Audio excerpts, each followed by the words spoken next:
ကုန်းထားတဲ့အခါမှာမေကြောပါတယ်ဗျာမင်းတို့ရှေခါတောင်မကုန်းရဲ့ဦးဟဲ့ဒီလိုပဲနေတော့အဲ့လိုဆိုပိုးကြောမှာမေ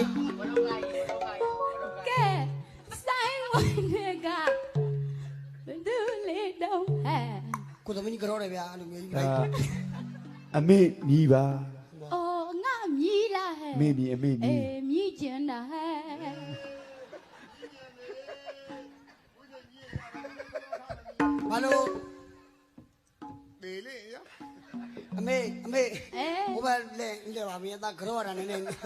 သားလည်းခဏခဏကြောတာမကောင်းဘူးမင်းအမေလည်းအားနာတယ်သားလည်းမရောက်သားစိတ်သားပြီးတယ်အမေမြည်ပါငါမြည်ရဗျအမေနဲ့လောက်ကကျင်တယ်ဟဲ့အမေကောင်းပါလားကတော့မကနိုင်ဘူးပေါ့ငါသားရဲ့အသက်ကြီးပြီလေမင်းအသက်ကြီးပြီဆိုတော့ကအမေတော့ဖြည်းဖြည်းတော့လောက်ကြပေါ့ဟုတ်ကဲ့မင်းပတ်စက်ကဘာလို့ယူသွားတော့မင်း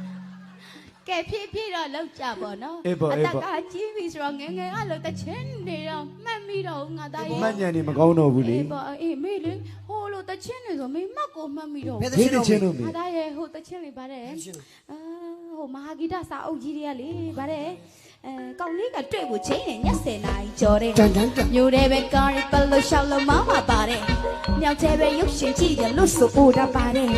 နိုင်ကောင်းပြအိမ်ပြပို့မယ်ဆိုရင်တီးကြတာကတန်ဟဲ့ငါတောင်ဝေးပဲရောက်သွားတော့ဟဲ့အမေတောင်နဲ့ဟာဒီမှာ